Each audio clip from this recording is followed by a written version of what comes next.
तरह शरीर स्वाहा हो जाएगा, घास फूस की तरह तुम्हारे बाल स्वाहा हो जाएंगे, और इसी तरह ये सारा जग एकदम स्वाहा हो जाएगा।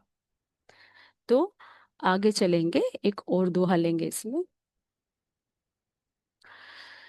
आछे दिन पाछे गए, गुरु सो किया ना हेत, अब पछताए क्या करे, जब चिड़िया चुग गई खेत। कबीरा, चिड़िया चुग गई खेत। बचपन में कहानियों में हमने बहुत पढ़ा कि चिड़िया खेत को चुग जाती है।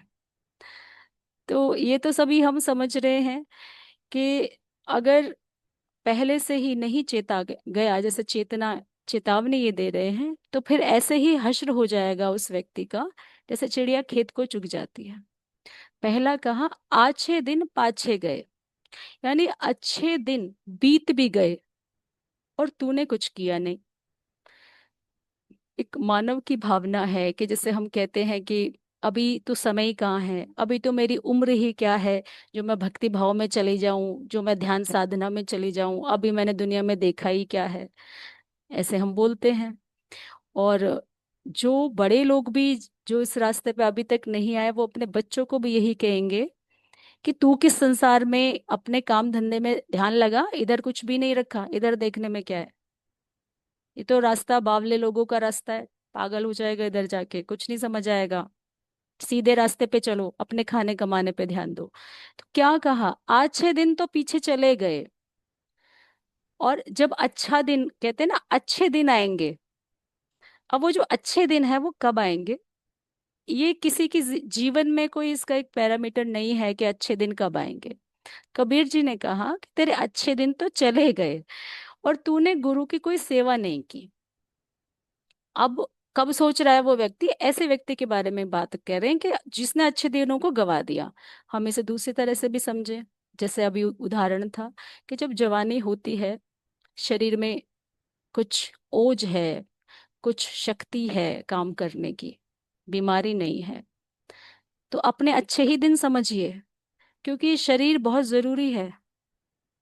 कुछ दुख है, तकलीफ है, तो ये जो चीजें हैं, शरीर के साथ ही हम ध्यान भी कर कर सकते हैं, या कोई भी सेवा कर सकते हैं, अपने परिवार की भी और खुद की भी।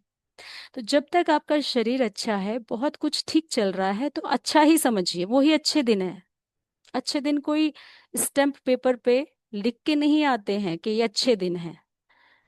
आज ही अच्छा दिन है ऐसा मान के चलना है। तो उन्होंने कहा अच्छा दिन तो चले गए, उन अच्छे दिनों में तुमने कोई गुरु को याद नहीं किया, कोई सेवा नहीं की, कोई किसी तरह का इस तरह का कोई ईश्वर से रिलेटेड काम नहीं किया, अपने चेतना को उठाने का कोई काम नहीं किया। अब लास्ट में कह रहा है, जब मतलब लास्ट उसका चल रहा है, अब कोशिश कर रहा है। कह रहे कि अब क्या कोशिश करेगा भैया, बुढ़ापे में पड़ा है, खाट पे उठा तेरे से जा नहीं रहा है। थोड़ा सा अपनी ही लैंग्वेज में बता रही हूँ, बात तो यही है उनकी कहने की, कि अब क्या है कि अब उठा नहीं जा रहा, हाथ पर जवाब नहीं दे रहे, पानी भी कोई और ही तुझे दे देगा, और अब कह रहा है मुझे भजन कीर्तन करना है। तो अब तो चिड़िया खेत चुग गई, अब तो क्या हुआ, अब तो शरीर आपका साथ छोड़ने वाला है। ये जो शरीर रूपी मंदिर आपका था, जिसमें आपको ईश्वर को बिठाना था, उसकी पूजा अर्चना करनी थी, अब तो ये मंदिर ही खराब हो गया। अब क्या करेगा। तो भाव यही है कि समय के साथ ही हमें कोशिश करनी चाहिए, जिसके पास जितना समय है उसको अभी अपने आप को अच्छा सोचना चाहिए कि यही मेरा अच्छा समय है, मैं इसी में कुछ कर लूं। तो अगला वाला हम इसमें एक और दोहा ले रहे हैं।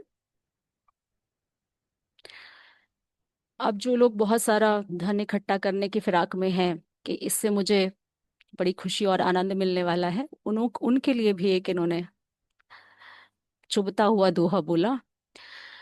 ऊंचा महल चूनाइया, सुबरन कली ढुलाए, वे मंदिर खाली पड़े, रहे मसाना जाए कबीरा, रहे मसाना जाए।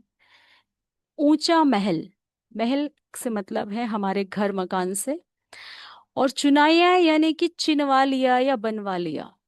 तो क्या कहते हैं कि रहने के लिए आपने एक आलीशान बड़ा सुंदर मकान बनवा लिया, उसमें सुंदर कलाकारी भी करवा ली, सुबरन कली ढुलाए, कली ढुलाए मतलब उसमें आपने अच्छा काम कराया है, फर्नीचर का अच्छा वर्क है, डेकोरेशंस अच्छी हैं, और जो भी कुछ पीओपी वगैरह करवाई होगी, कुछ नक्काशी करवाई होगी वगैरह वगैरह, तो अब क्या हुआ, पूरा अच्छे से कर दिया उसको। उसके बाद परंतु अंत में वो महल खाली ही रह जाएंगे, उसमें रहने वाला कोई नहीं रहेगा। और आगे कहते हैं, रहे मसाना जाए, मसाना वो कारीगर है जिन्होंने उस मकान को बनाया है। तो कहते हैं महल में रहने वाला भी चला जाएगा और जिसने मकान बनाया है वो भी चला जाएगा। तो फिर क्या, समाप्त तो दोनों ही हो गए ना, कुछ भी नहीं बचा, किसके लिए बना रहे हो? अब इसका मतलब हमें ये लगेगा कि मकान बिना बनाए भी नहीं रह सकते ना, रहने के लिए तो मकान भी चाहिए। लेकिन इनका दूसरा अर्थ है उस चीज में, ये कहते हैं कि ज्यादा संग्रह करना एक तरीके से, कि मकान पे मकान ये सब बनाए जा रहे हैं, हम समझते हैं कि जो हमने ये मकान बनाया है, जो साजो सामान इकट्ठा किया है, जो भौतिकवादी वस्तुएं ली हैं, वो हमें छोड़ के ही जानी है, और हम खुद भी जाने वाले हैं। तो इसलिए बहुत ज्यादा संग्रहित करने के लिए वो जोर नहीं दे रहे हैं। वो कह रहे हैं कि बनाने वाला और जो बन रहा है दोनों ही नश्वर है, तो नश्वर के पीछे नहीं जाना, इशारा किधर जाने का है, जो नश्वर नहीं है, जो शाश्वत है। और शाश्वत कौन है, वो सभी जानते हैं, उसी को ढूंढना है, बार बार कबीर जी यहाँ यही समझाते हैं। आगे का एक और दोहा ले रहे हैं, राम नाम जाना नहीं, पाला सकल कुटुंब, धंधा में पची मरा, बार भई नहीं बुम्ब कबीरा, बार भई नहीं बुम्ब। राम के नाम को तो जाना नहीं और सारे कुटुंब को पालने चल दिया। ऐसे कुटुंब तो पालना ही पड़ता है, लेकिन उनका इशारा कुछ दूसरा होता है कहने का। अब ये पूरा कुटुंब क्या पालना है, पूरा कुटुंब यही है कि घर में जितने भी लोग हैं सबका पालन पोषण कर रहे हैं, बाहर से कमा के ला रहे हैं, सब कुछ कर रहे हैं, कर तो इस दुनिया का हर काम कर रहे हैं, पर जो मेन काम है उसे ही नहीं कर रहे। तो कबीर जी ने कहा कि राम नाम तो जाना नहीं, और अपने परिवार के भरण पोषण में ही तूने सारा समय नष्ट कर दिया और राम के नाम को तो भूल गया। ये उन लोगों के लिए बात है जो पूरा जीवन अपना खाने कमाने में निकाल देते हैं और इस तरफ कभी देखते नहीं और जीवन चला जाता है। आगे कहते हैं, घर द्वार काम धंधे में ही तू लगा रहा, और ना तो तुझे यश ही मिला और ना मोक्ष मिला। यानी कि शुद्ध भाषा में कहूं तो ना तो घर का रहा ना घाट का रहा। तो क्या हुआ, ऐसा आदमी जिसने जीवन भर ये कोशिश की है कि मैं अच्छे से अच्छा मकान बेटे बहुओं के लिए बनवा दूं, अच्छे से अच्छी दौलत इकट्ठी कर लूं, चाहे वो सही रास्ते से करूं या गलत रास्ते से करूं, ये जो सब कुछ उसने जोड़ा है, संजोया है। तो कबीर जी ने कहा कि ऐसा व्यक्ति बाद में आके ऐसे हो जाता है कि उसे ना माया मिलती है, माया यानी धन दौलत भी बहुत ज्यादा नहीं कमा पाया, अगर वो उसमें भी अच्छा कर लेता तो एक संतुष्टि तो रहती है ना, कि हाँ मैंने अपने परिवार को इतना सब कुछ दे दिया, कि जब इसका बाप मरा था भाई तो इतने करोड़ रुपए इसके नाम करके गया था। तो बाप का यश हो रहा है बाद में कि भाई पुत्र भी खुश है क्योंकि उसको कुछ मिला है, और जिनको कुछ नहीं मिलता वो क्या, बाद में भी कोसते रहते हैं।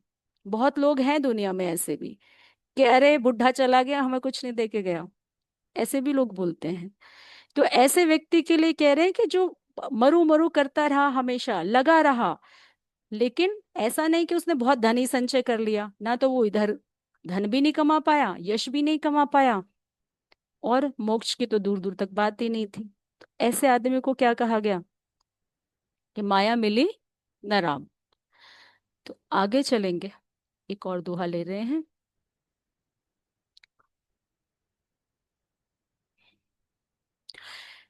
लकड़ी कहे कुम्हार लुहार से, तू मत जा रे